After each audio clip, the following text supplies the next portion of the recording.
Careful what you say or you'll get to bed.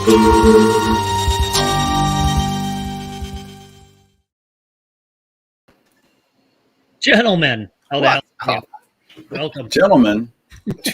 I use that term loosely. Yeah. Especially as we get later into the night and drinking. Anyway, welcome to another exciting episode of Three Tortured Souls with Dave, Tim, and Kenny. So let's see who's in the house already. Bob, how you doing? Nice to join us. Thank you. John, JD, how you guys doing? Good to see you tonight. So what's up, fellas? Tiffany, hello. What up, Tim? Kenny, how you been? Good. Busy. Always busy. Good. Recovering from last night. Late night, huh? Hey, Donna. All right. Well, tonight we are going to do an open mic night. Give you guys an opportunity to ask questions, bring up topics, comments. If something really good comes up, I guess we can continue with bringing somebody on if we wanted to for a short period of time. I should be able to manage that as long as I can navigate and go back and forth between Messenger and sending invites, but I should be able to handle it. I'll just turn the other controls over to Tim and we'll be fine. There we go. No. But will you really be fine if you turn them over to me? Yeah. Especially if I continue drinking. No. Right. So we have our first question. This is going to be a tough one, and it goes to Kenny. Uh-oh. What was that huge beer? That huge beer was awesome. We went to a restaurant. We were supposed to go to like the Cheesecake Factory because we were going to have like a nice kind of dinner and chill. But they had an hour wait, so we went across the hall to another restaurant that had a half a yard glasses, and I was like, yes, I want one of those. Okay. Give me a beer in one of those, and yes, I was feeling pretty good at the end. So cool. Good stuff. All right, very good. I'd have been out if I would have drank that much beer. I'm not a good alcohol drinker at all. No. No, we've seen you do all right. I do okay. Yeah. Right. Let's see who else is in. Hey, Kathy, how you doing? Tiffany, hello. Bob, we have another question. Bob is on fire. He's 2 for 2 on questions already. So about how old were each of you when you went on your first ghost hunt? Oh, good question. Interesting. Tim, you start. I'll say for I guess with a team, like an actual, like a organized ghost hunt, I'm going to say probably I was 28, maybe. Okay. 29. Somewhere around there. Yep. I mean, that's how old I am. So I'm, you're old when you have to go, let me count my gray hairs on my chin and go, yeah. Mm-hmm. Back in the 1900s. 1900s. All right. How about you, Kenny? Doing the same thing. I'm thinking back. I got to think way back. So it was, I would say, in 1997 was the first one because we had just gotten married, and one of our wedding gifts to ourselves was a computer, and it was like the whole internet thing was still fresh and new and all that. So I got on and found a ghost hunting group in the area and went out to a meeting and went with them. So yeah, it was probably like 97, 98. So I was about 25 at the Mhm. time. So, oh my God, half my life ago. Like, literally half my Yeah. life. So, what about you, Dave? Oh, I think it was 96, 97-ish on my own. And then when Jen and I met way back when she was running a group and I had my own and we got together. And then I think that was the more formal investigation, ghost hunt type stuff we used to do. I think it was probably 2001 or two, maybe. That would have been about the time period. But I mean, as a kid, obviously, I wouldn't call them a ghost hunt. It was more like just going out and visiting cemeteries and supposedly the haunted house down the street or a location. But yeah, it was probably 96, 97 ish, the very first one. Yeah. All right. Cool. That was good. So we all been doing this a little while. We're not going to get into the 20 plus years. Combined 75 years. Man. Yes, combined. Combined, 3/4 of a century. Oh, man. Oh man. So let's see. Donna was 25 when she did her first Yeah. ghost hunt. All right. We're only a few months apart. Okay. We were both born same year. She's a witch. She was born on Halloween. So Oh, cool. and I was in April. So yeah, we're 6 months apart, literally. Okay. Cool. All right. So let's see who else has a question. John has a question. What made you guys get into ghost hunting? Was it one event or a bunch of different things? So I'll switch it around and start with Kenny this time. Oh, okay. Well, it was for me. It's been an interest forever. I mean, I grew up, and we might have similar stories here. I don't know, but I grew up watching In Search of, Unsolved Mysteries, and it was a time where when it was on. When a TV show like that was on TV, that's the only time you ever got to see it. So you were there, and religiously, I would be in front of the TV, sitting cross-legged, watching those shows. So I was always into that kind of thing, Loch Ness Monster and Bigfoot and ghosts and UFOs. So there's always been that interest, and it wasn't just one event. I can't remember a time when I wasn't interested in it. So it just grew. And, you know, when that adult money started coming in, I was like, oh, I can do stuff. I can go out. This is like, I can do this. So there you go. Okay. That's for me. All right, cool. Tim? Ghost hunting? I guess growing up, we kind of talked about this a little bit last night as well. But growing up, I had an aunt and my mom that just would talk about, I don't know if they were trying to comfort us in a weird way, but you know, our house was old that I grew up in, and it would pop and crack, and they would say, oh, that's just George the ghost. That's just George the ghost. George is fine. There's nothing wrong. There's, you know, that's not some other ghost. That's George. And they kept calling these weird things George. So I just kind of, you know, was like, okay, well, why the hell is George here anyway? But and then, you know, listening to, I guess my family just always kind of had a fascination with weird things. And then, of course, In Search Of came along, which was just the bomb. It was the best, not to mention Scooby-Doo. That was awesome. I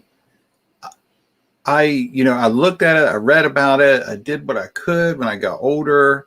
And for some reason, I guess in the late 90s, it just didn't really dawn on me to like get a group and do something. And one of the members of the group that we started up were looking for a third person, and they were like, do you want to do it? And I was like, shit, like coordinated? And they were like, yeah. I was like, didn't really dawn on me to do it as a coordinated group. So probably they were my friends.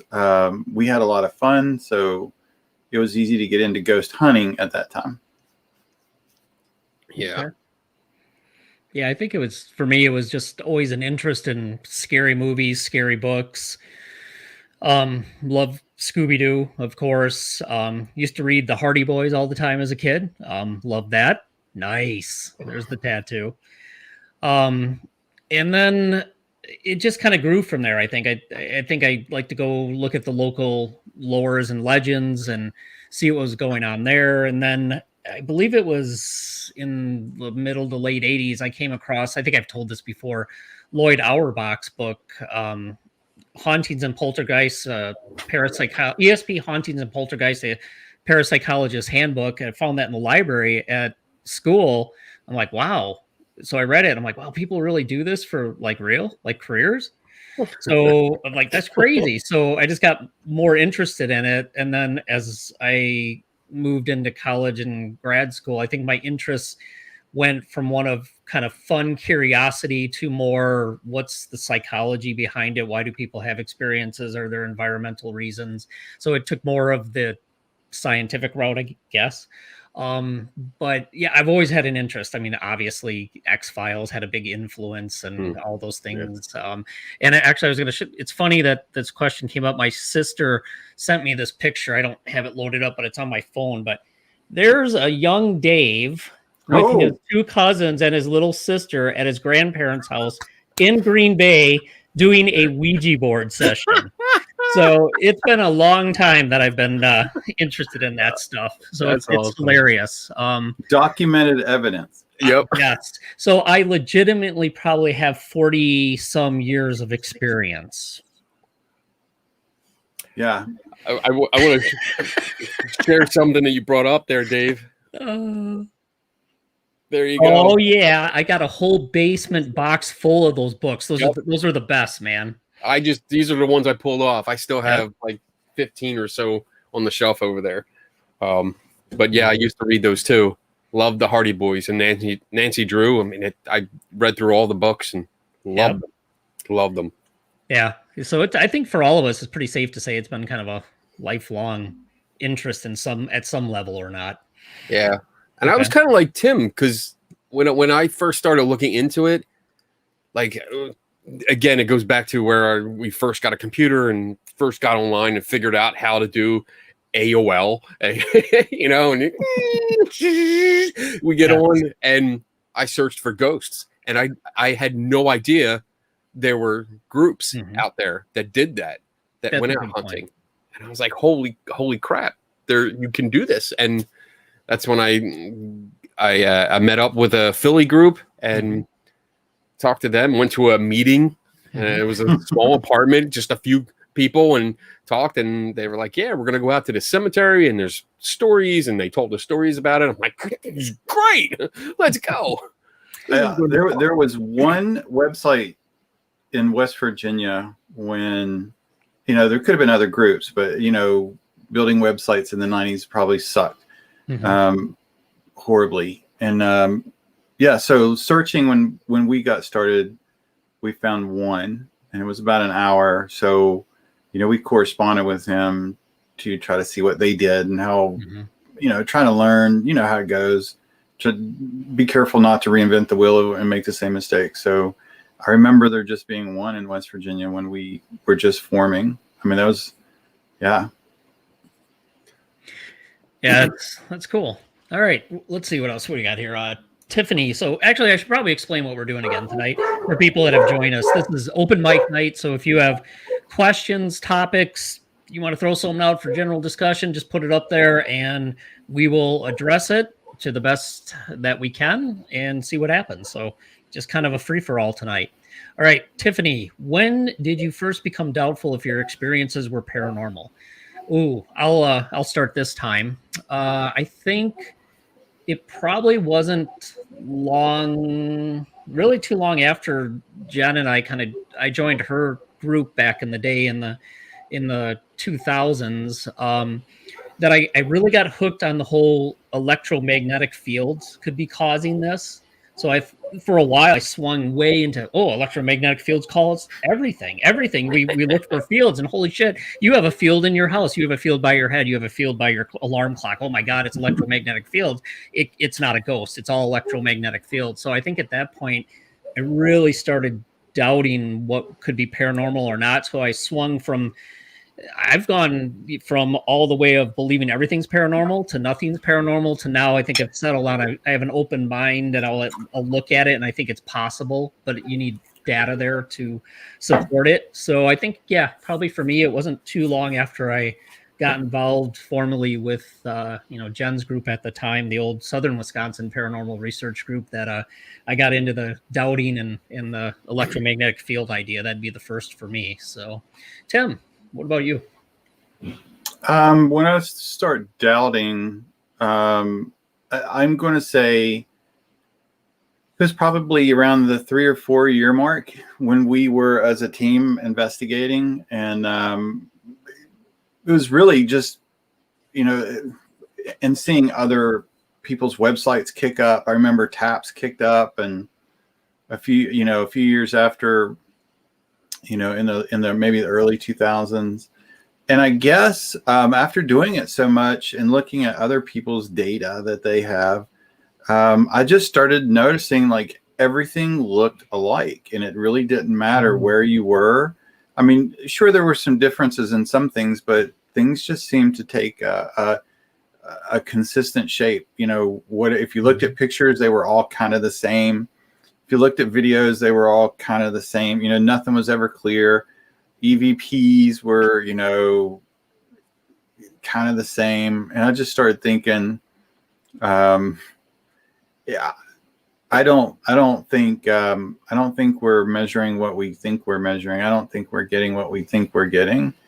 Mm-hmm. And that started I needed to change. So I changed, and I didn't think we were doing what we needed to do. So that changed up, my thought about it. Okay, cool. Kenny, when did you start doubting your paranormal identification skills? That's a great way to put it. Wow. You kind of threw me there for a second. I was like, what the fuck are you talking about? All right. So I guess I had a similar experience to Tim, because I started noticing things were the same. And my biggest gripe was that ghosts and spirits and capturing them, more or less, I mean, capturing more than just witnessing them, was supposed to be this very, very rare experience. Mm-hmm. And yet everyone was getting them. Like, everyone was capturing pictures, especially freaking orbs, and I'm seeing orbs and these ecto mists and these energy bands of light on pictures and vortexes. And I was like, wow. Thanks, Don. But that's true. She's right. But seeing all this stuff, and I was like, why is everyone getting the same thing? There's got to be something. There's got to be something more than these are ghosts. Let me try to figure this out. And that got me into photography more. And I started really studying up on photography and techniques and learning from basic film all the way up into our digital cameras, because, I mean, we went through that transition from film to digital, because the Sony Mavica was the first digital cameras that, we had available to us to play with. And we were ghost hunting way before that. So, and as I discovered more and more about how photography worked, how light interacted with film and sensors and the lens, and adjusting all the settings and what happens without the flash and with the flash and all this stuff, it just became more clear. Like, wow, all right, this is operator error. This is not something paranormal. I can replicate this easy under the same conditions. And I mean, again, that's not 100% proof positive, but it's 99% saying, hey, we can duplicate this. There's got to be some extra special evidence to say this is different from what I'm recreating. So that's where I really started turning to more of the scientific / skeptical literature and trying to learn more about methodology. Okay. You were mentioning photography before digital. I remember, I don't know where we got these cameras from, but I remember the name Matsui. I've not heard of them, but it was like you could get these 35 millimeter cameras with a single a DSL, or no, what's it called? The single lens refractor. I mean, it was a okay camera, but you could get them for like $5 or $10. So we all got these cameras, so we'd all have the same cameras, and they were plastic, and they worked. But I remember that they came with this huge light source, this huge flash, and it took like 4 or 5 double D batteries. And it was one of those flashes that like you could hear it going, like winding up, like woo, and it would get louder. You had to listen for that certain pitch before it was ready to take the photo, and the flash lens, I mean, it was this big, and it got to where when we were in a dark room, we would just be like, taking a picture, look away. We'd all like duck like it was a flashbang, and then it'd blow up the room. And, it was, boy, I was terrible. Dave, do you see what I shared? Yeah, here. See if is that it? Oh, yeah. That's what it looked like. Yep. And we could get like boxes of those like for $20. And so, yeah, there's that big thing. And that's cool. Yeah. You would hear that bad boy rip up. And yeah. We're like flashbanging ghosts to make them confused so we could catch them, I guess. I don't know. Yeah, the ghosts. But those were good times. Like we'd go ghost hunting and come out with like sunburns and shit. Oh, that's great. All right, this one will be a quick one for Tim. Bob knows about Donna, Kenny, Jen, and I can't remember if Tim ever mentioned if his wife ever went ghost hunting or believes or not in the paranormal, but that's for all of us, sorry. How do your kids, siblings, or other close family members feel about the paranormal? I'll let Tim start first on this one. My wife was, she's open-minded, but she's never been into it like I am. Literally, when I started, the only thing that she ever asked of me was not to bring anything home. She was like, don't bring anything home. Like, just don't do it. By the time my daughter was born, I was already transitioning into critical thinking. So I had, my daughter, I really took that opportunity to confront, I guess, scary things with her. So as early as 3 years old, she was with me in some locations, and I talked to her about questioning things. And as she got older, we talked about doing experiments, and I just used the whole thing to teach critical thinking for my daughter. So she's enjoyed it. She's always had fun. Never been really afraid of anything because of the way, I guess, I introduced it to her as just, I don't want to say like homework, but, we had a really good time, like thinking, what's the mystery here? And that was a lot of fun. We have this, and this is what people believe, but, could there be something else? So, and my wife was, she didn't mind, our daughter going with us at all. But, our team was law enforcement. So it's not like anybody was going to do anything or mess with us. So we were good. We were safe. Okay. All right. I'll go. My family and my siblings, brother, sister, everybody, my kids, they think it's pretty interesting. They like to talk about it. They like to, if they can, they love to hear the stories. They visited some places. They're kind of for it. My parents, I don't know. It's been a while. My dad, since passed away, and my mom, we don't talk about it, but being that they were very strict Catholics, I don't think they really thought much of it. They didn't probably approve of it too much because obviously there's a stigma and a very negative response from the church when it comes to these things. So while they thought it was interesting, they came to talks we gave once in a while, and they would listen to us, and they're like, yeah, that's kind of cool, but they never really supported it a whole lot, but they never really gave me crap about it. So that's about it for me. How about you, Kenny? So yeah, my when it comes to like siblings, I have a younger brother, and we talk once in a while, and he's into it. I mean, he once in a while pops up in the comments and gives some of what he knows to add to it, a little bit of knowledge here and there. My parents, mom likes my stories. She'll sit and listen to my stories, though I don't know how she really feels about it because she is a devout Catholic too, so I don't know how she really feels about it.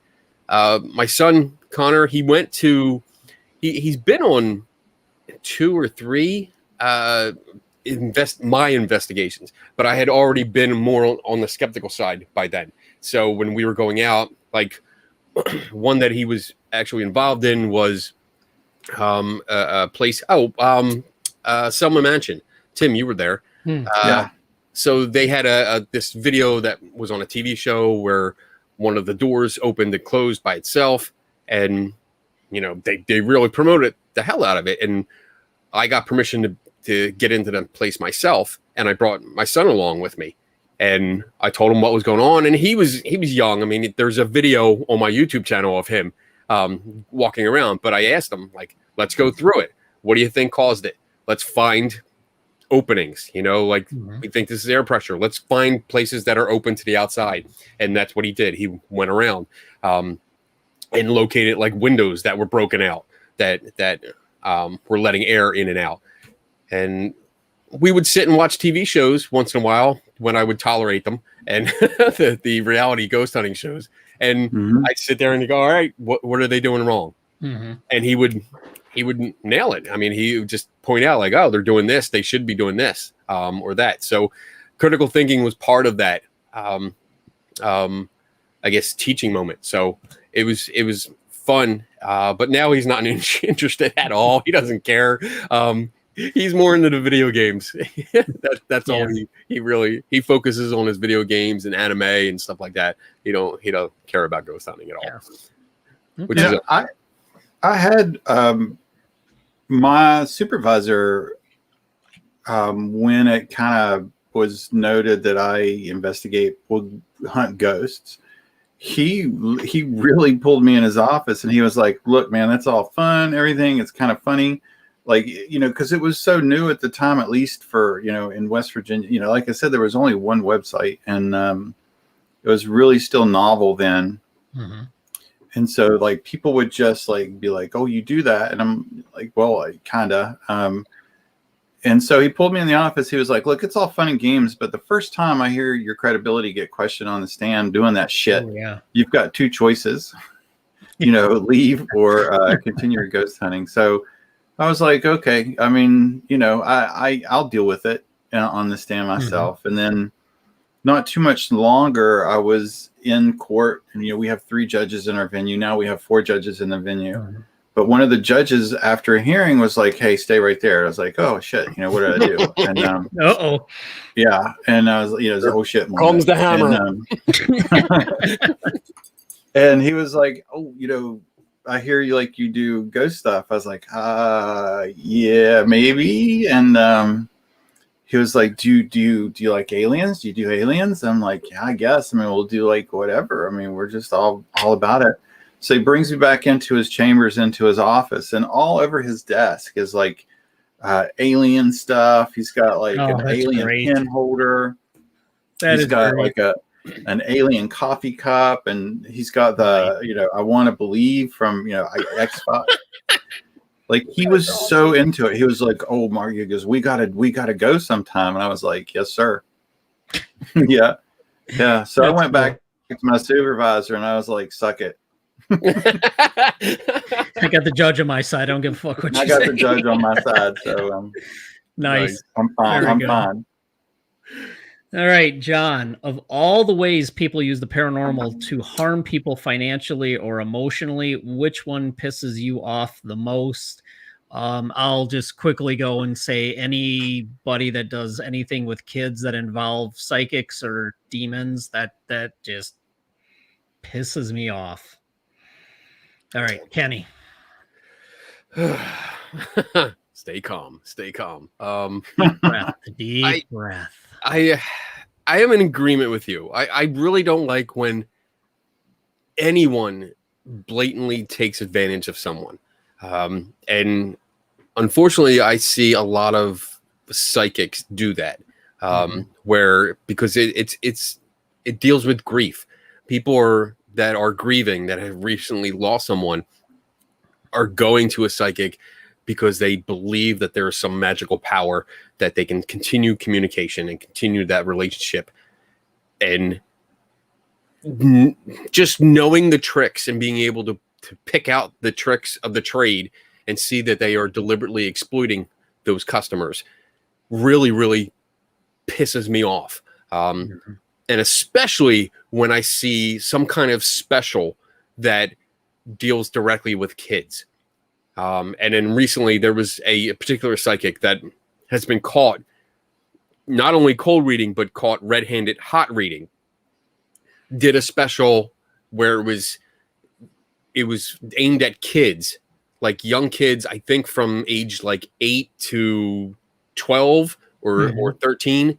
Yep. To bring them on with their parent, of course, but to continue having conversations with loved ones. And it was directed, it was like $200 a kid to be part of this. And I was able to watch the entire video because this was part of one of the undercover stings that my friends did, and JD was part of too, where I was able to watch the entire video, and it was disgusting. Seeing the interaction and just exploiting these kids so bad to make a couple $100. It was horrible. And I mean, that translates also to some ghost hunters. And I'm going to bring up a para-celebrity example. Mr. Baggins, my favorite para-celeb, in the Demon House mockumentary that he made. There is a part where he's exploiting one of the young children because he thinks they need an exorcism and that they've been that they're possessed or still possessed, and he convinces her to get another exorcism and does this part. There's part of the film where he's like, oh, I want to talk to her, alone, but they still have the mic and camera going. But they want to talk alone, and he acts as like this authority, like almost like a child therapist. And I couldn't tell you how red my face was. I was so angry watching this. Like, you got to be fucking kidding me! Who let him alone with this child? And saying this stuff and recording it. Like, what a dirtbag piece of shit. Sorry, that's totally me. But that's just. I'm getting angry. I'm getting really angry talking about that. So that's my thing. I'm going to pass it along before I really start cursing. All right, Tim, what pisses you off? Immediately, my mind goes straight to I think what you guys said. But it's grief vampires. It's psychics or mediums that attack people that are in grief. And I really, really, I mean, I'm like Kenny, like I have to just be really calm when I say this, and just, I don't like, especially when missing kids, or missing people, but kids in particular, or missing elderly that wander, when a psychic jumps in and starts, even if they're not charging, but they're still, want to insert their information so that they can help. It pisses me off. Welcome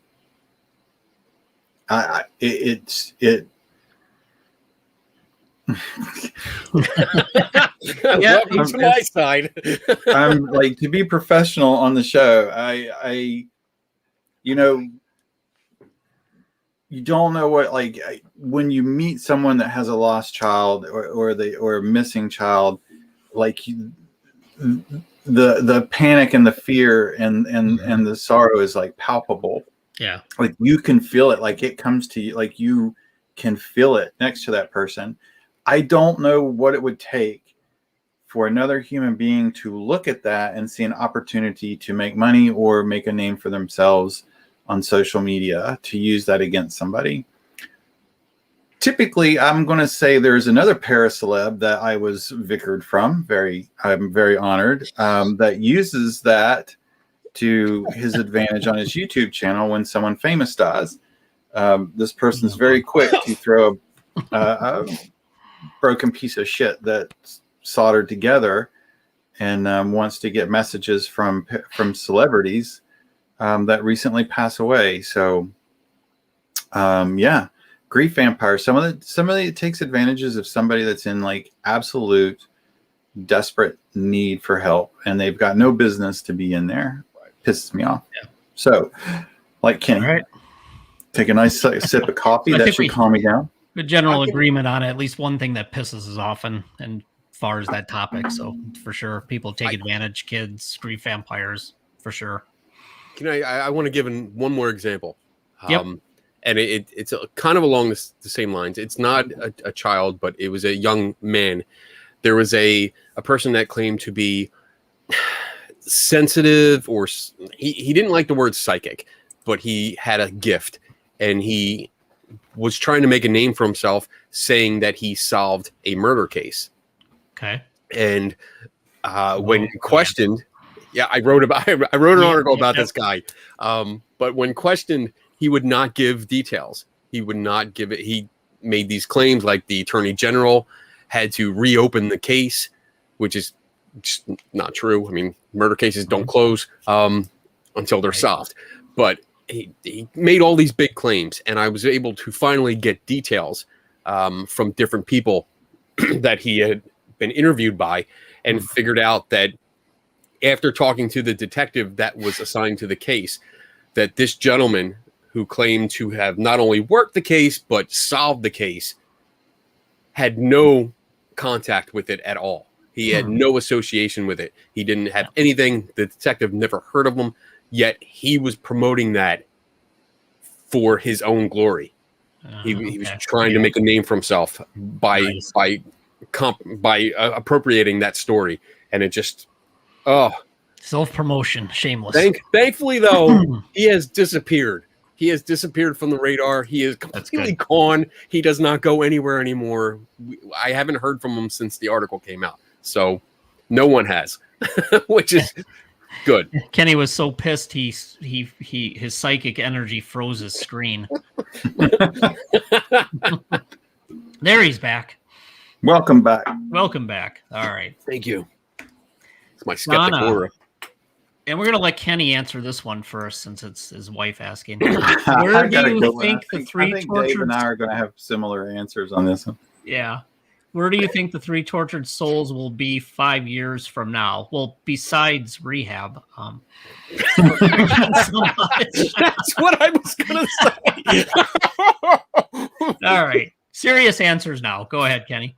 I mean, what are we talking, like show-wise or individually? Because I think could cover it show-wise, brand, the Three Tortured Souls brand, or just us. I mean, I have no problem with this continuing on. I think this would be great. I love hanging out with you guys and doing this once a week, and shooting the shit and taking a topic. And as I say, sciencing the shit out of it, or just bringing common sense to it. I love doing this, and I hope that in 5 years we have additional knowledge and experience that we can bring to the table and continue to bring quality entertainment and critical thinking skills to the table and to our audience, which I hope will grow over, into the hundreds, or if not thousands, where it's a place of knowledge, and we still have a good time. We can still drink and make fun of ourselves and argue, but people still learn, and we still have a good time. That's where I see it. Okay. Yeah, and I would agree with that. And obviously, if any filthy rich people want to fund us in our work, we'd be glad to take that and do this full time. And I know we've joked about this, but I still don't think it's a bad idea. Taking the Three Tortured Souls brand to some sort of alcohol or bar establishment somewhere and building off of that. It would be more of the intoxication side of what we do, but to me that would be kind of fun. I think we had a lot of fun coming up with this general idea and name. And, you can tell from the graphics and the music and all the fun stuff we do. We do enjoy working with the title and what we do there. And I know we have joked about I think we've said, it'd be great to have a Three Tortured Souls bar where we have our signature drink or whatever. And That would yeah. that would be fun. Pipe dream, but maybe that'll come after we find the rich benefactor or we win the lottery, so we can do that. Because then we could do a live in Right, studio kind of go. thing, which is the bar. Yeah. But I agree with Ken. I'd love to be able to keep doing this, and hopefully in 5 years we have more viewers, more knowledge, and we're able to continue to have a great sponsors and continue to just have a good time and challenge each other and have great conversations with you all. Tim, where do you see us in 5 years? Yeah, Tim. Same here. That's basically including rehab. It was where I was going to go as well. That's why I thought Dave was going to say rehab bus. So we're going to be in rehab. I'll probably, if I'm not careful, be in a home somewhere. But the bar would be great. But if we do the bar, I want to make my bar where it's going to be haunted, of course. Marijuana is legal. Because I'm not a good drinker, so we just took it up a notch. I love it. Yeah. I mean, great. It's a bar, so yeah, we could sell. We just need to be where it's legal, and that would be that'd be a lot of fun doing the show. Drunk and high. Great. Mm-hmm. Yeah. All right, moving on. John, Dave, since you've moved to the new room, I've been curious about the items on the wall behind you. Okay. Real quick, that actually kind of relates to bars and haunted places. It's all from New Orleans, except for that's the bleeding cross that we made as part of the Bleeding Statue Challenge. Everything else on the back wall has something to do with either voodoo or New Orleans or haunted New Orleans. So the majority of the voodoo dolls are from Marie Laveau's House of Voodoo on Bourbon Street in New Orleans. We try to go to New Orleans almost every year, Jen and I. We love it down there. We love the history. We love the stories. We love the culture, the food. It's just a great time. And, voodoo is kind of a side interest for me. And I'm going to bring that up as a topic on the show one of these times. I find it really fascinating.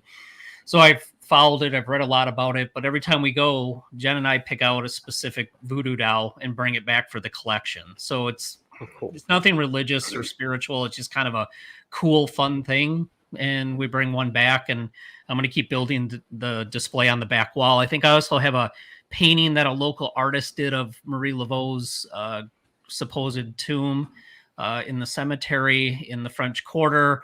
Then there's a picture of a steamboat over there. And then I also have downstairs, I got to get it framed. I have a copy of Marie Laveau's death certificate. So That's kind of what's going on behind me. That's cool. I like that. Yeah. Makes a nice background. Might make an interesting museum one day. I could start a museum, but I think I might retire from podcasting first and then come back. Oh, the museum. Okay. Oh, I see. So you can retire and start the museum and then, decide, oh, you know what? I miss it. So I'll get back into podcasting. Maybe. Okay. I retired last week. I just didn't tell you guys. So I came back.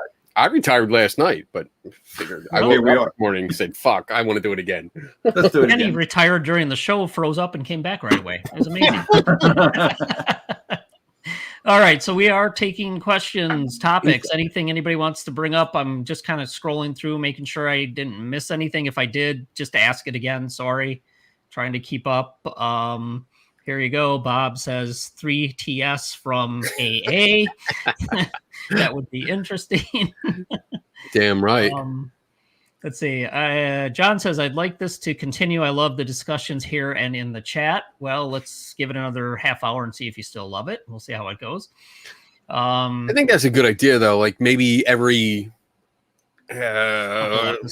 every round, like every cycle we go through, maybe have a Q&A kind of session, like a open mic night, so that people just want to ask random questions, they can.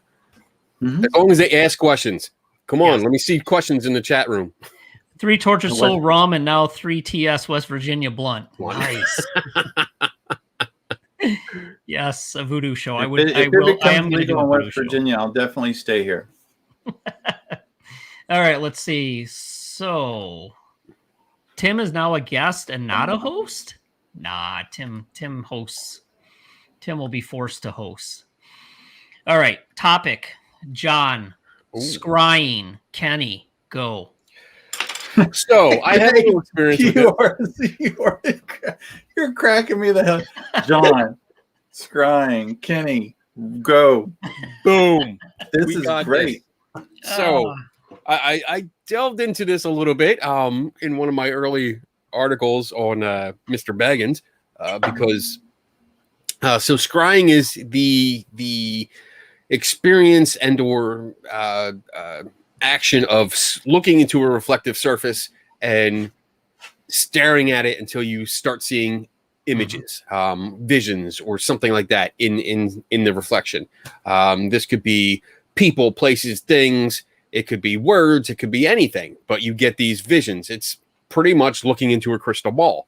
That's the typical or stereotype definition of it. Does it work? I don't think so.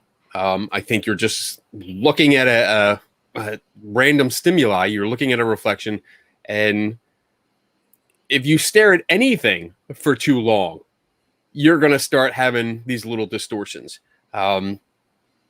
It's retinal fatigue, I think. Yes, retinal. Yeah, because you're staring at it. The cones and rods cells in your eye will start getting fatigued. They're going to start getting tired. And you're going to start seeing shifting. And you also have this, I forget the exact term for it, but your eyeballs actually shift. Yeah, there's side to side shifting. That's why when you stare down like a dark tunnel, it looks like there's something down at the end of the hall where you start to see motion, but it's not actual motion. It's the motion of your eyeballs that do it. And it depends on the lighting too. Going from light to dark adaptation takes a long time, much longer than what you think. It's not like, you can see in the dark perfectly within like 2 or 3 minutes. It takes much, much longer than that. So if you're staring by candlelight, that's going to screw it up too, because the lighting is going to be varied. I mean, overall, scrying is more of like a gypsy kind of metaphysical kind of psychic thing that is more, I would venture to say it's more archaic. It's really not done much anymore, except for kind of like table tipping, but you still see it. You still see it in some circles. Pardon the pun. But it's not something that produces any kind of to my knowledge, it doesn't produce any kind of verifiable results. It's random. You spew out whatever comes to mind. I mean, I can stare at the screen and come up with a whole bunch of shit in my imagination and spew it out. It doesn't mean it's coming from the reflective surface of the lens. It's just coming from my head. Yeah, and I think it's not necessarily just the water or the crystal ball. There's variations of this. The idea is to stare into something, and all the things you talked about, 100% correct. Mirror gazing can be one with the low light levels. I think the interesting part is it's supposed to get to a certain point of sensory deprivation, and you're self-absorbing, and you're going to see things, especially depending on your mindset and your beliefs and what is going on and how susceptible you might be to suggestion and where you are and what you're doing and who or what you're trying to contact. The one thing I always thought would be kind of cool to do with scrying is to actually do it, but take people to various supposedly haunted or not haunted locations, not tell them which one's which, and then have them do that and write everything down and then see if there's any type of correlation or experiences that would relate to the place that supposedly had activity. I always played around with that. Thought, ooh, that'd be kind of fun to screw around with and try. So I see Tim's got his notebook out, and maybe that would be something fun to do. But yeah, I kind of agree. It's an older term that isn't really used too much anymore.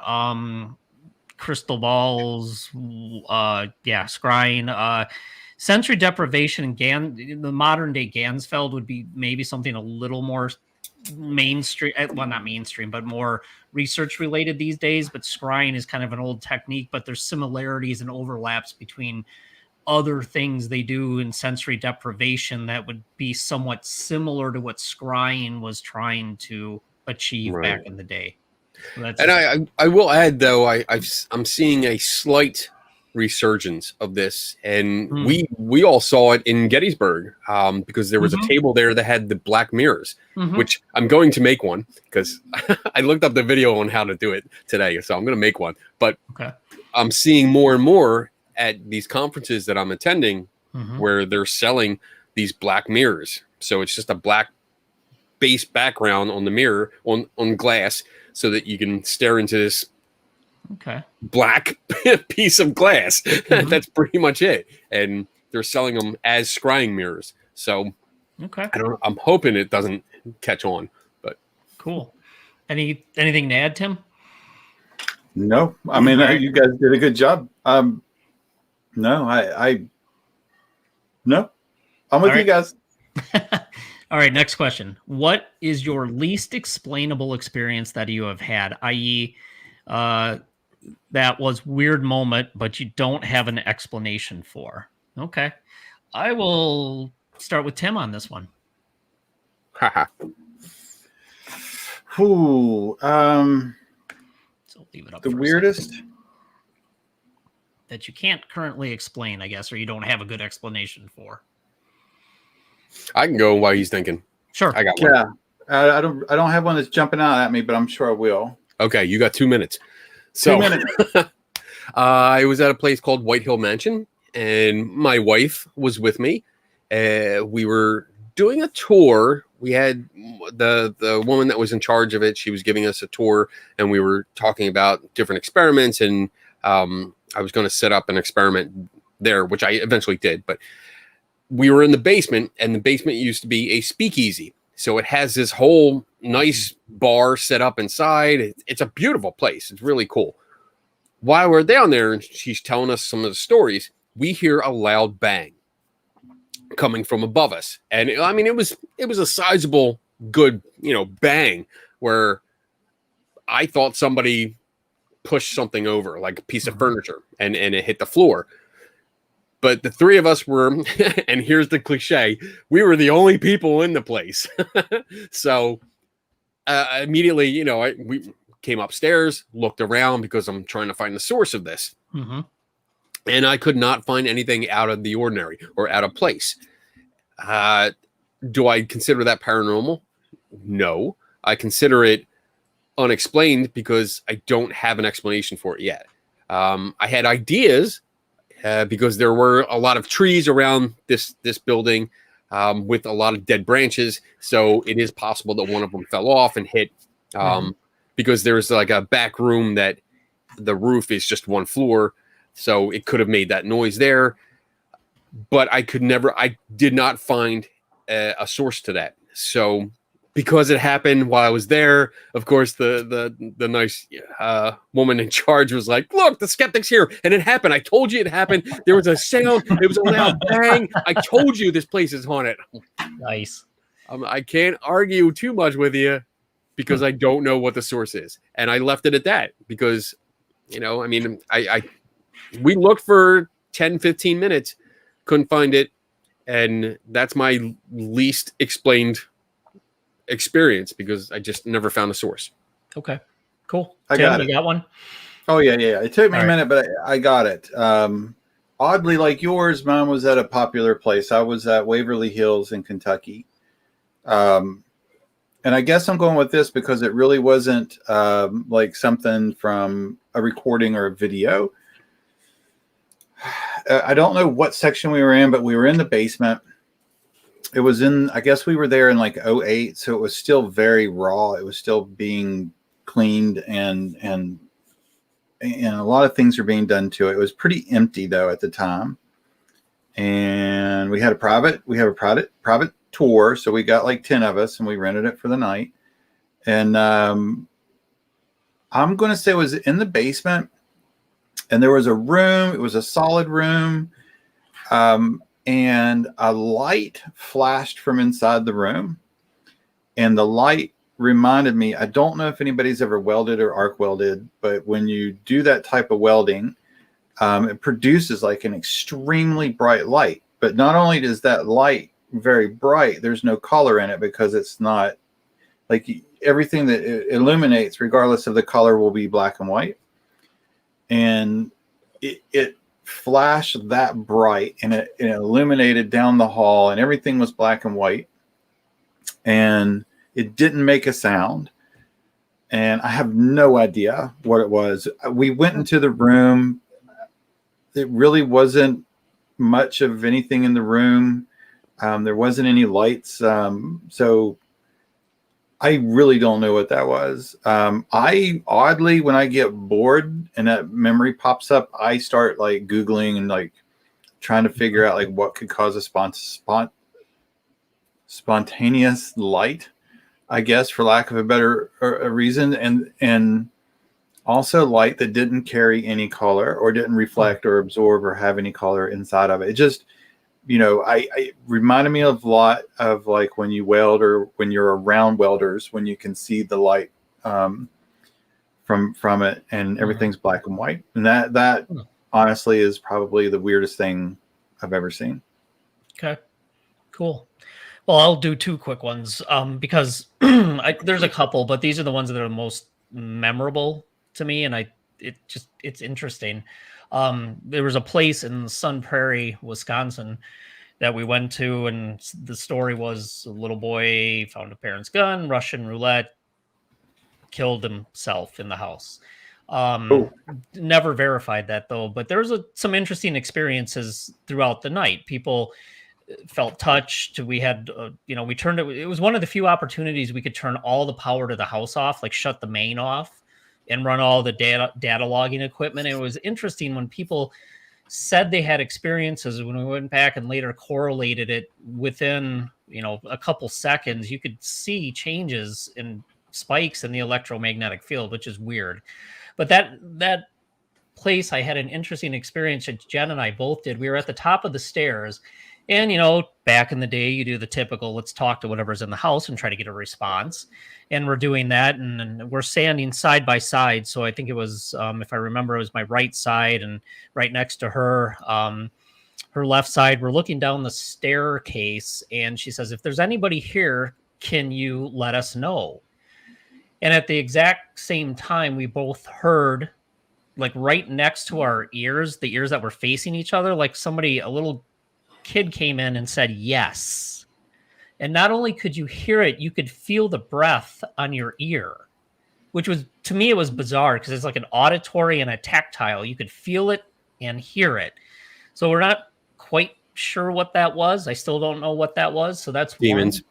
It obviously was demons. Yes, and I'm just sorry it didn't follow me home like it does supposedly for everybody else, because then I would never have had to spend so much gas money driving around trying to find things to investigate. Never happens. It's bad when you get turned down by demons.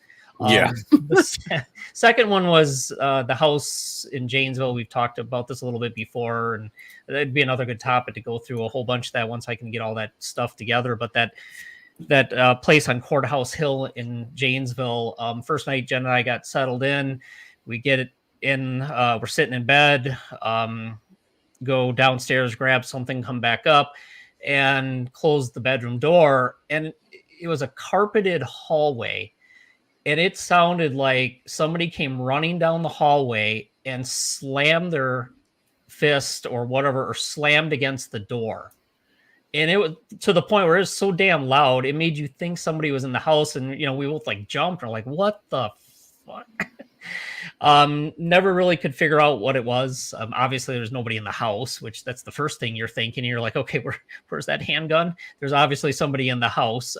So those were two things that were same as Tim. I sit there and start thinking, well, what could have that been? How could that have happened? We both had the experience. It wasn't something where I heard it differently. It was very similar, and it was very loud and abrupt. And even the voice in the ear, to feel it, to feel like the breath that was on your ear, it was just kind of weird. So I don't have a good explanation for it.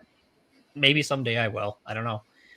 So I got a video of me falling backwards when you mentioned the slam, and it was so loud.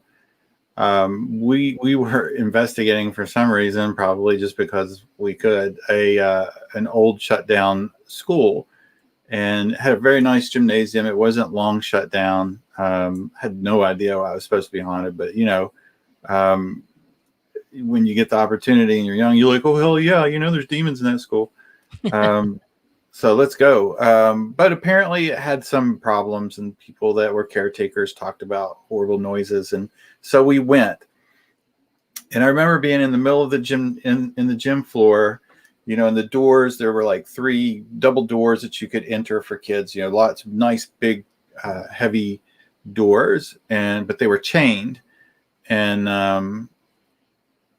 I was on the gym floor setting up IR lights and doing that shit. And the camera, you could see me, like, I'll see if I can find the video for you. Mm-hmm. But I was knelt down on the floor, doing the camera, doing the looking behind me to see if it looks like it's going to be just right. And then one of the doors just shook, and it scared me so bad. You can see me like running, like trying to catch my balance, and I ended up busting my ass and rolling backwards. And that's worth it. Yeah.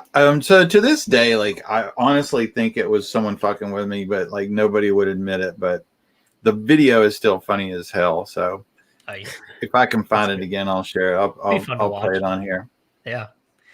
All right. So let's do a couple quick things here, and then maybe take a break, and then we'll do maybe another half hour or so and wrap it up. Okay. So Bob says, or asks, who will be the first ghost guest on Three Tortured Souls? I've been tuning in every week waiting for a paranormal participant. Well, they've been here. You just can't see them. What are you talking about? No, I don't know. There's one right there. There's one right there. It's obviously there's probably some demons lurking in the dark corners that we haven't seen yet. But I don't know. I think that gets to another question. Let me try to find it real quick. Unless Kenny or Tim have a ghost. Tim, real quick, why don't you answer this one? I look for the next one. Who was your favorite doctor and companion? Oh, I missed the companion. I did. We had like a little side chat, but it would be Matt Smith, and I know David Tennant and some older ones are kind of along that line. But David Tennant, I think, was a big resurgent for the show. I big fan of David Tennant, but I just like Matt Smith. And the reason I like Matt Smith is because somebody had to follow David Tennant, and somebody had some huge shoes to fill. And I think he did a good job. I think he took on the role, and he was a good doctor, and I think he did a good job. All right, last question, then we'll take a break. If you guys could ask a question to any person, dead or alive, what would it be and why? Wow. It's pretty deep. We might need the break to think about that one. I think we should break. Okay. And then come back on this one. All right. So we're going to do our break because obviously that's a deep question and we don't have a good answer. I'm ready. Break. All right. We will be back in 2 minutes and 20 seconds. See you in a bit.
All right, we're back. Welcome back to Open Mic Night on Three Tortured Souls. Oh, that sounded very DJ-like. Very nice. Yes. I'm feeling better. You can tell a little more energy going tonight. Drink. See, alcohol. Alcohol. Energy. It's a low-level alcohol. It's Corona Premier, but we're working back up to it. We'll get there. All right, so back to Donna's question. And I'm going to give you guys a little extra time to think, not much, because mine's going to be a pretty quick and short answer. If you guys could ask a question to any person, dead or alive, what would it be and why? I'm going to say it would either be, let's say, my dad who has passed away, or let's say one of my grandparents who have passed away. And I would ask them, is there life after death, or is there a spirit realm?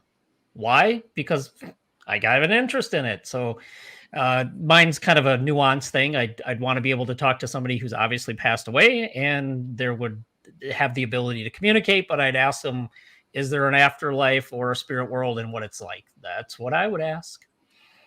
Nice. So now I'll go over to Tim. So I'm torn. I'm torn because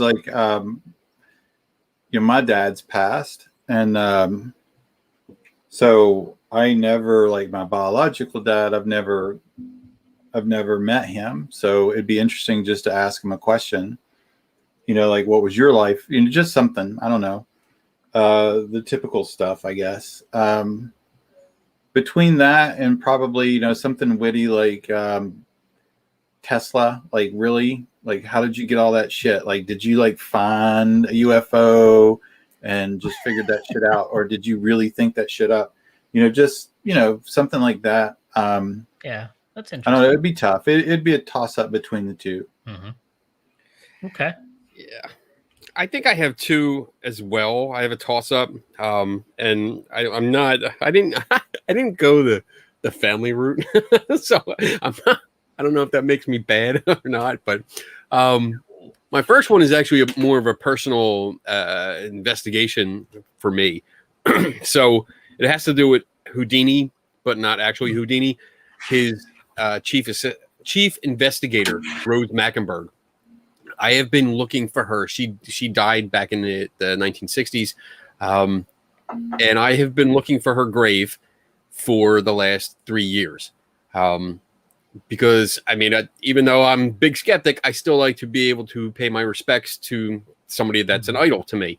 And I have been looking for her. I've been contacting, like, government. I have a copy of her death certificate. I have it lists where she's supposed to be buried, but there is one cemetery and it's crossed out, and another one is written in, and the one that's written in doesn't exist. So they made a mistake, and I've been years I've been looking for it. So I would love to be able to ask her, where the fuck are you? Where are She'll you? tell you, I have no fucking idea, dude. Please help me out. That would be my main one that I would really like to try. Okay. And the second one would be, I would like to talk to Thomas Edison and say, can you please clear up this telephone to the dead shit that people keep saying that you invented this phone and that you had plans? Can you clarify, what's the deal with that? Because, according to the Thomas Edison Society, the foundation they have, no, doesn't exist. But rumors persist, and I would love to be able to sit down with him with a recorder and just be like, cool. Tell me what's going on. That'd be so cool. There you go. That's my two.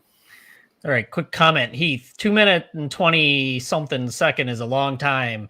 You might think that, but after we've been drinking for an hour with no break and need to use the facility and get another drink, it actually usually results in us running to hit our chairs before we get back. So, and we're not the youngest group, so sometimes it takes some of us a little longer to hit the bathroom. Yeah, I got to go downstairs to the kitchen to fill up my drink, then run back up here, put my drink outside on the railing, run to the bathroom down the hall, do my business, grab my drink, swing back in here, and slide And I usually have the chair like this. And I'm going to circle back to the question I think Donna asked of where we see ourselves 5 years from now at probably a 5-minute and 20-second break. Yeah, if I we mean, get sponsors. my alcohol is disguised in coffee, and I drink almost a whole pot through the show. So 1 minute and 30 seconds of that 2 and 20 is just me peeing. I'm happy just to make it back. It's a little long. It is, but yeah, it just takes us some time to do what we need to do. So anyway, we don't always take a break though. Sometimes we stick it out and just go straight through, and then it's usually a quick ending by the time we're done. Also, keep in mind we originally had this show at an hour. Yes, so we meander sometimes. Yeah, sometimes. All right, John. This may have been answered in the past, but what made you guys choose Three Tortured Souls as a name? I'm going to let one of you two start this time. Who wants to take the first stab at it? Well, I mean, I'll do it. I'll okay. Because I like being a bad guy. It's basically, you guys have heard our origin story a few times. How we all kind of met, how we know each other because of one individual. And it's partly because of that, because it was torture dealing with this one individual, especially after leading up to getting vicared and then after getting vicared. Mm-hmm. And then it's more of a pun or inside joke because we like to sign up for classes or lectures or online stuff where we know it's going to just torture the shit out of us. So we still, not only do one of us do it, but we tell the other two and say, you have to sign up. And even though we bitch, we all sign up, and then we watch it together, or we take the class together, and we're messaging each other going, why did you make me do this? So go ahead. Yeah, that's a perfect explanation. That's perfect. And I'm just trying to remember, I think we were discussing something one time, and one of us, I don't remember who, but somebody threw out, man, we are three tortured souls. And it just kind of stuck. Yeah. And then everything you see now kind of developed from that. And we just ran with it. I really think it was you, Dave, that said remember. That. And we just went with it. It was like, that's a good name. Yeah, let's do that. let's do that. And then you went to work on the theme music. It's been fun. Hold on, I'm gonna just so for an example, we really do, we will message each other and go, I am in the middle of the worst documentary ever. You guys have to jump on and watch this with me. This is awful. You gotta watch it. I'm going back to, here it is. This Sunday, a week ago at 12:52 a.m. I messaged those two. I'm like, hey guys, I'm watching Top Secret UFO Files Declassified Netflix because I'm dumb as a rock. Kenny pops on and goes, oh, that kills brain cells 4 times faster than alcohol. And then Dave responds, oh, I still gotta watch that. Just so it's what we really do. It's seriously all week too. We go back and forth. Yeah. It's fun. I mean, it is fun. It's torturous, but it's fun because we get to message each other while we're torturing ourselves, and that makes it fun because then we joke about it and pick apart. And I can't tell you how many times I've spit out what I was drinking because Dave's like, what the fuck is this? There's many times I've choked on coffee at work when I pick up my phone and I get something from Tim or Kenny. I'm like, holy shit. And you guys don't get to see it, but Tim, he swears like a frickin' trucker sometimes. And it's even funnier because you're not used to hearing it from him. Yes. Oh, I do love it. It is fun. When you start dropping the F-bomb, I'm like, oh, I gotta watch Yeah, this then now. if Tim is dropping F-bombs, that's an immediate indication to stop what you're doing and get involved in the discussion. You call my boss, like, yeah. yo, I'm on lunch for the next hour. I I'm can't do need a anything. half day off today because Yeah. there's something hot brewing with 3 Tortured Souls. I'll be right back. Yeah. Tim's on fire. We got we gotta go. I gotta see and what's he's not going drinking. He's not drinking, so this is gonna be good. All right. John has a question. What is the least amount of evidence it would take you to believe in a supernatural claim? Ooh. I'll start this time. I'd say the least. Ooh, boy, I would say it would have to be. I'm going to go the science route and just say the least would be independent, separate replication. Yeah, that's going to be it. That's going to be the least because there isn't anything. I mean, unless you want to say a personal experience, but that to me that isn't going to make me truly believe the claim myself. If somebody makes the claim, I'm going to have to see it replicated independently. And I couldn't even tell you right now how many times because it would depend on the strength of what they did and how they did it and what the result was. Right.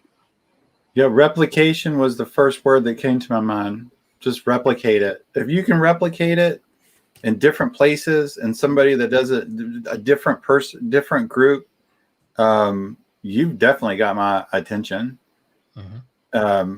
Absolutely. I'm totally in agreement, and I would take it a little further and say not only replication, but when the expected result is beyond what the expected result is. Or no, the result is beyond the expected result. Where it's like, wow, that shouldn't happen. Why is that happening? And you replicate the experiment and it does it again. And you're like, holy shit, like this is something's here. Something's going on here. But then I don't know if that transcends. Like, when does that transcend from supernatural to natural? Once we start figuring out, now it's a bigger debate.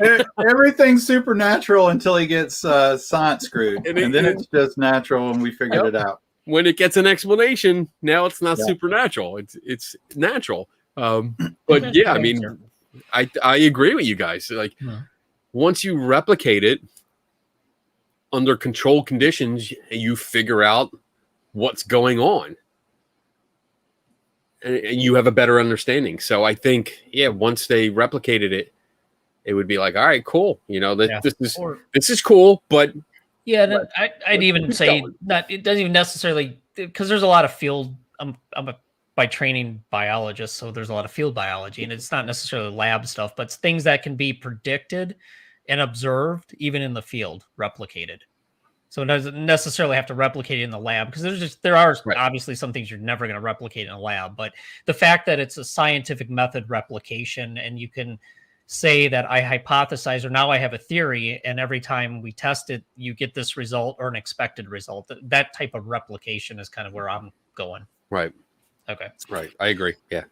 All right. Bob, would you guys ever consider expanding on projects outside of the show? In other words, could we ever see a Skeptical Inquirer article from the 3 Tortured Souls? I can see you doing one on statues, for example. Yeah, I guess I'd be open to it, but that's kind of Kenny's thing, and he does it so well that I'm going to be honest with you. That's his thing on the Skeptical Inquirer. He's great at it, and I'm going to be honest. I don't know if I could do it that well. To work with him on something, sure, but expanding on other projects, yeah, we've actually talked about numerous. We've talked about numerous things. We actually do things. If you look at the website, I think Tim put together for 3 Tortured Souls. There are things we work on together. We've worked on a paper together. Tim and Kenny have worked on what is it? The EVP challenge at wherever it is. I'm sorry, I can't remember. The White Hill Mansion. But we all kind of collaborate on those things, and we also have talked about other projects we want to do too. So yes, we have talked about other things, and I think for me, I'm going to be completely honest. I'd love to do more, but it's a time crunch for me. Work is just crazy busy. that's one thing. The other thing is I do some research projects and other things with other people that are, trying to publish papers or do informal research projects, which take up a lot of time. So yeah, we have done other things together, and I hope that continues. So with that, I'll let Tim comment. Tim? Moi? Tim. Yeah. Yeah. The other Tim. I'm with Yeah, can't hear you you. got it right. I know. I'm Keep learning. pointing. Don't stop. Keep going. It's taking my cat. I got my cat earlier, so that was good. I can't. I mean, there's not a whole lot more I can say that Dave said. Like we all the time float back and forth doing experiments together. I think all three of us like have a really good diverse background that we tend to match well. That if we think of something we want to do, our backgrounds are so diverse and different. We all bring something really interesting to the table that I know that I don't think about when it comes to what Kenny's good at and Dave's good at. If I'm even considering an actual like an experiment for something, my first thought is I should ask Dave if there's any already publications on this, and I'll ask, and I'll get like 12 publications from Dave, and they're great and they're accurate. And Kenny will tell us which ones were bullshit and fake, and then it narrows it down, and then we can really get into it. Yeah, so I mean, we do that. We have like a spot on the website that we kind of thought about a little while ago, but I think life just kind of gets in the way sometimes, and we have like a lab section on there that we want to do experiments with and do results. And like, we have ideas, but it's all, I don't think we're going to take it so serious other than to, do it the best we can and let people see what we do. And then, by all means, you can look at it. And if you want to try it, then all good. If you see what we did wrong, then take it and then you do it too. And I think all three of us together like education. And I think that that's probably where that would be. We could just do it simply, not very difficult, something that's replicatable, can be replicated by other people without a lot of money, without a lot of time, without a lot of effort, so that they can do it too and get a taste for like what it feels like to set up, something, a test or an experiment, and maybe they'll develop a taste for that, and that would be good. And then they can continue it too. So I think that's probably what we do, but all three of us have other jobs, and I have two, so it gets put in the back burner a lot of times, but it's okay. Yeah. And so my input with this would be that we, in agreement with everything you guys said, but I also want to point out that some of the articles that I do for Skeptical Inquirer are in collaboration with Dave and Tim. You guys just don't see it. One in particular, though, when I did the article on the diplomas, the diploma mills, at the end of it, if you read, it actually says, I want to thank Dave and Tim for their help, because we went back and forth, and they were helping me review the article, the drafts that I had, and the information that I was getting, especially from the main person that I was writing the article about.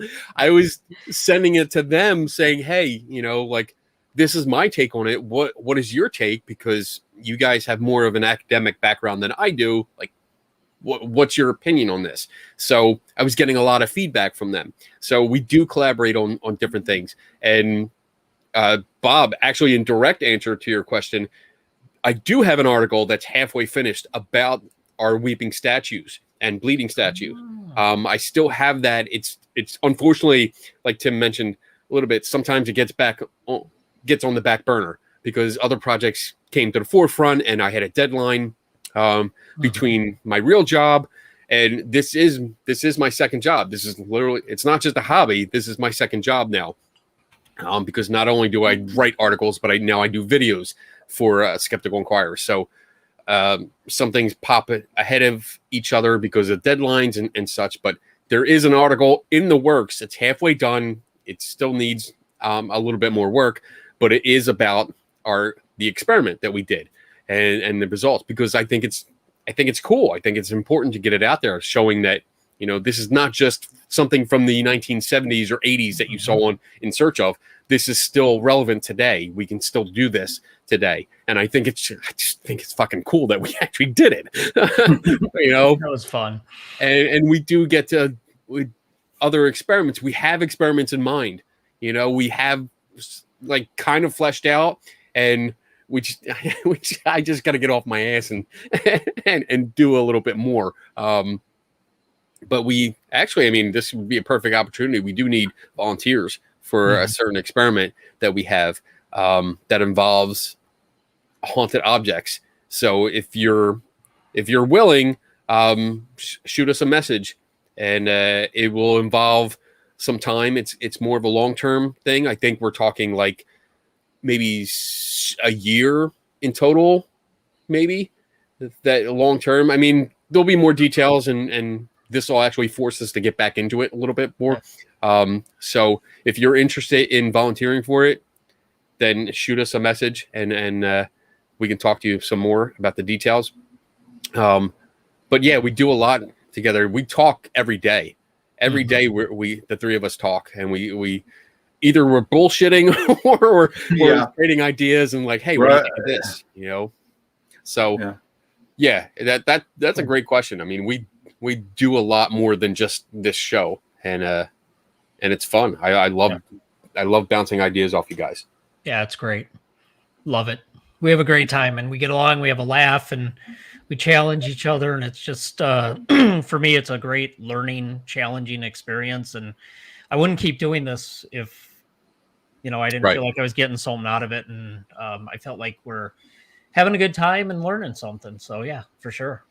All right, we're gonna do a couple easy questions and probably wrap it up here. I think we're coming up on an hour and a half. Bob, if you could use any known paranormal power for one day, which would you choose and how would you use it? This gets right back to what we talked about, what we want to do, and having somebody rich fund us. I would use precognition, and I would get the lottery numbers and go for the $500 million one and fund us. So that's what I would do. Wow. Well, you know, wait a minute. We can take this opportunity for each one of us to pick a different one. And then all three. Yes. All right, I got us funded. Now what? I was going to go with funding. Okay. Now I got to think about it. Well, we could use $1 billion. I would pick the walk through walls, kind of floating through walls kind of thing, and I would visit every secret government facility that I could. Go right through. And you would still only put out a 12-page report that says there's nothing. Yes. But I would share the secrets with you guys. I'd be like, excellent. You got to see what I fucking saw. Holy shit. That's fun. But yes, I would go into every place that you're not allowed to go to, and I would sneak a peek and memorize everything I could and take copious notes afterwards. All right, Tim, besides fun. Something for us. My original we have funding. We have secret knowledge. Come on, Tim, help us out. What do we need? Well, my first thought was originally a good straight up regular haunting for people that are really bad people. So I could torture some people. But now something for us. What do we need? I could channel the past lives of brilliant people, Tesla, brilliant scientists, and say, this is our idea. We've got $500 million. How do we build this? Wow. I like that. I like that. I love that. Very good. All right. We're going to do just a couple, 2 or 3 more here real quick. each one of y'all's dream locations. Oh boy, I'll go quick. I I love New Orleans, and that would be somewhere I'd like to just be and just go to the different places there and spend more time there. I overall love it. And when we get into a voodoo show sometime, I'll explain why I think that would be a good model for all these different topics we discussed as far as the paranormal, ghosts, spirits, possession, religion, because it all comes together. And I'll talk about that at some point. So, but beyond that, my dream location would be somewhere that is not popular, is not well known, but has supposedly a lot of stuff going on that would just be for this crew, let's say the Three Tortured Souls, to just have a free run of and do whatever we wanted. So I don't have a specific popular place or anything. It would have to be something that I'd prefer it not be known and have a lot of potential activity that we would have unfettered access to. I'm gonna cheat and just say what Dave said because I agree. Like, if we could have a location that is not popular per se, but has a lot of alleged activity that we could focus on long term, that would be great. Because all of the any place that I can think of off the top of my head is fleeting. It's very fleeting. It's little things here and there that the stories don't have much to support it. The claims don't have much information to support it. So it's more or less like, all right, you could go there, you could spend a couple hours and you might be able to figure out what's going on, or you just sit there and do nothing. I would rather have a long-term, like we're talking years, if available, where we could set up whatever we want, do whatever we want, and just see what happens. Yeah. All right, yep. Tim? Exactly. It's odd. I need to go first on one of these because I'm just like, yo, okay, same thing. Sorry. No. Okay, you can go first on this then when you're done with answering it. Irish cream is in my coffee. There was a lot of it. I'm done, so I'm starting to slur a little bit. Just a little bit. I've lost my, what was it? My twang, my West Virginia. Maybe it might come back. Maybe my Southern West Virginia will come back. I would say outside of that, if I just got to pick one and let's just say we won the lottery, I would just any Gothic castle in Ireland, Scotland, or England, preferably for the reasons we said before, not famously haunted. So it's not like all that. But if we were that rich, I'd buy it. Just because I absolutely love Gothic, old architecture. I love it. It's great. I would go there just to have it, and it'd be a good reason to visit the other countries. Yeah, that would be cool. That's a great idea, and actually, that's a really good comment. I love that idea, Tim. I'd love to do that. That'd be awesome. Yeah. All right. Well, I think that actually gets us caught up on questions. So I think with that, we'll move into. We really don't have any closing comments besides I thought it was kind of fun. Yeah. I appreciate all the questions. I think this gives you a chance to get to know us a little bit better and have us comment and talk about things that interest you, because sometimes we get onto a topic that's preset and we focus on it with a laser focused, or sometimes we spend 10 minutes on it and we're, after 2 hours, we're like, what the hell happened? We didn't talk about anything. Right. But anyway, appreciate all the questions, comments, everybody listening tonight. That was great. Thank you. And I do like the suggestion of keeping this going every once in a while so we can do more of this. So that's it for me. And if you guys have anything, a closing comment, or if you want to review what you have coming up, and I'll do that right now. Nothing for me. I'll see you next Saturday night. I'll turn it over to Tim and Kenny. Oh, I have nothing as well. So you had me excited. I thought you had something. I'm like, damn, he's got something. Hey, West Virginia. I'm right here. Yeah. Yeah. I got your. Hey, that's my state. There you go. So I usually have the most stuff going on, but I'll hold off. I do want to say that, like, I know that people were asking about the experiment that we're talking about. Message us, send a message to the through TS site, and I'll try to get to it and give you more information as we get it. We're still developing the protocols. We have an idea. It's basically the basic idea that I can tell you is that you will receive an object for a certain amount of time.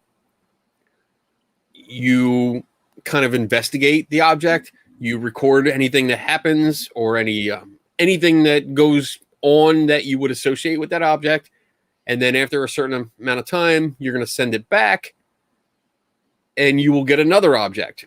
And this might happen 2 or 3 times, different objects, and we're going to collect the data from that.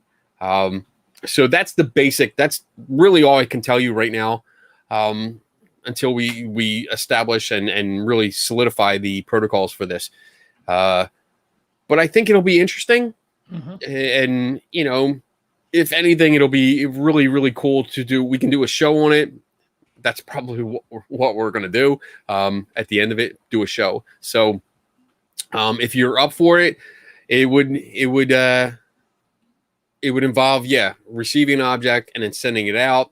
That's pretty much the most physical that you have to do, besides investigating the object, which you can just, you know, put in front of you on your desk or something and go through your motions, your whatever ghost hunting thing that you do. But again, more details will come later.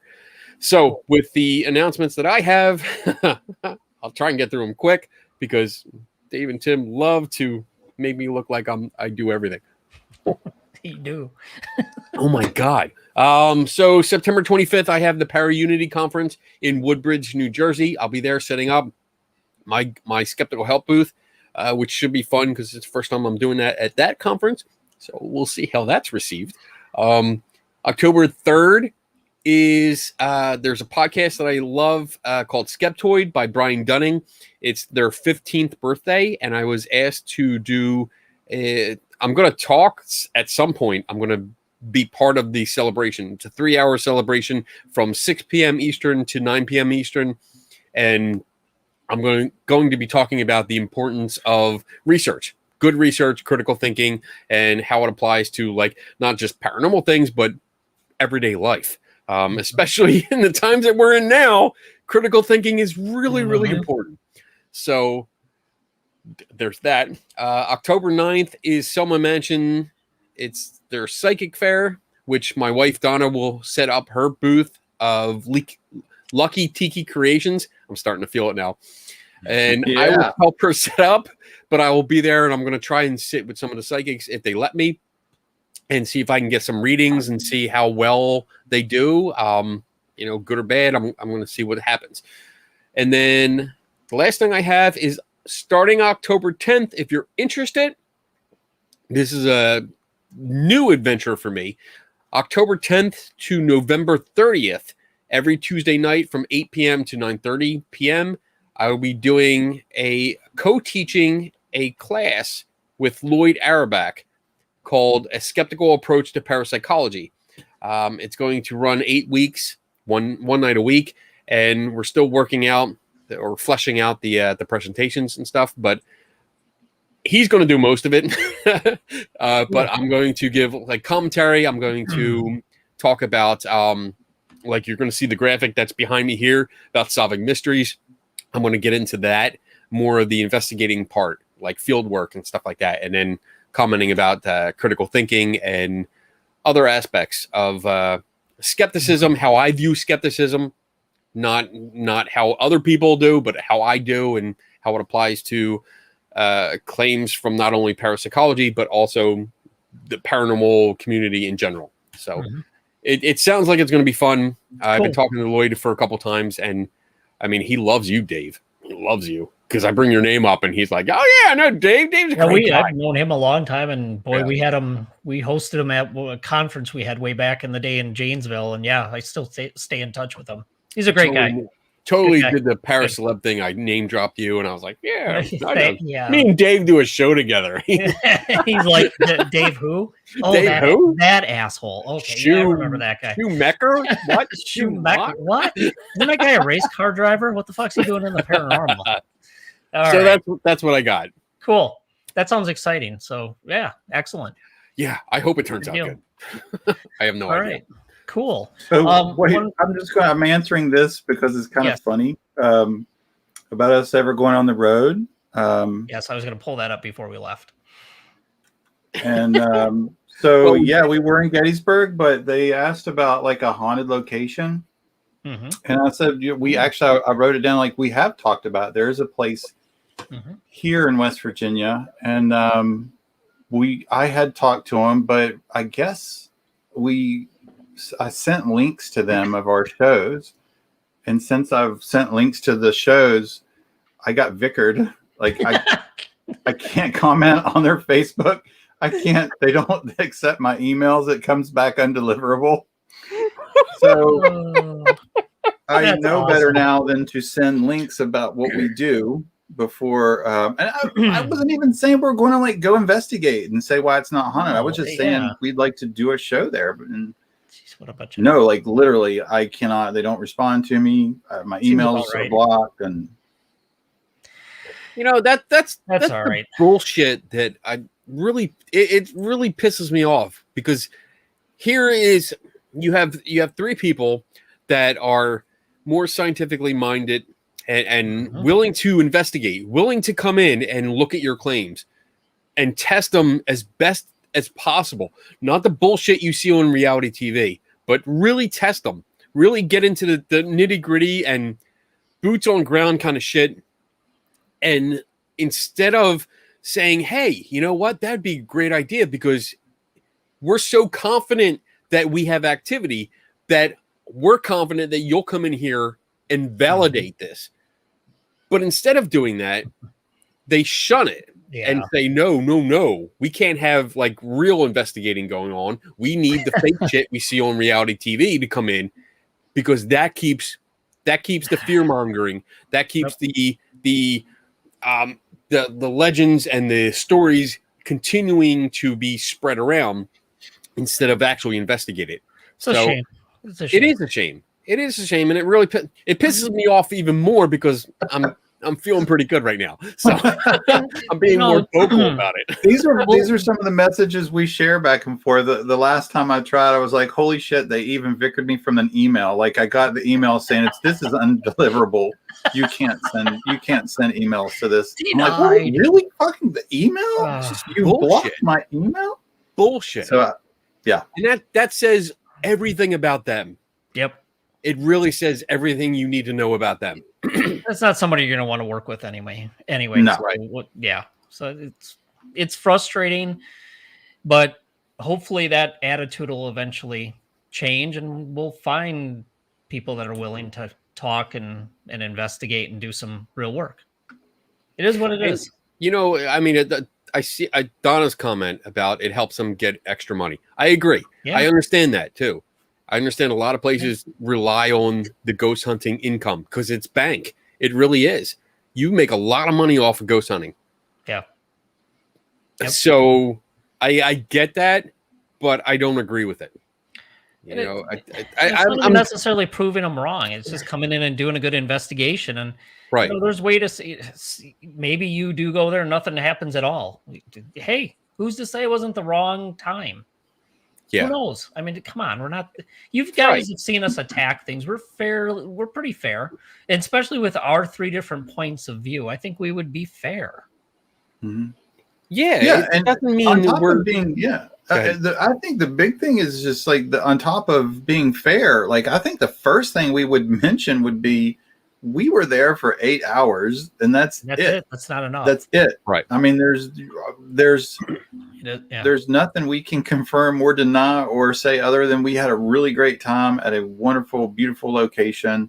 Yep. This is what we did, and this is what we got in 8 hours. And 8 hours is such a small piece of time that regardless if we got something, you couldn't say it was worth it. And just as equal as if we come back and say we heard and experienced nothing. It's I think they both carry the same weight when you're talking 8 hours in a location.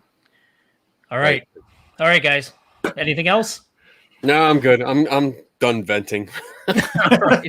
Well, thanks again, everybody. It was fun. Had a good time answering questions. Enjoyable show as always. Thanks to Tim and Kenny. And we look forward to being back next week with another show. Until then, everybody have a good weekend.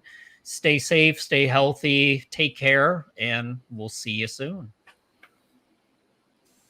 Don't for chance, don't for chance, don't for chance. With the real, don't start the need. With the real, what is real? Don't question me. Didn't miss it out, didn't need it out, didn't miss it out. Don't summer room, I'm in my TV. Don't for chance, don't for chance, don't for chance, don't for chance.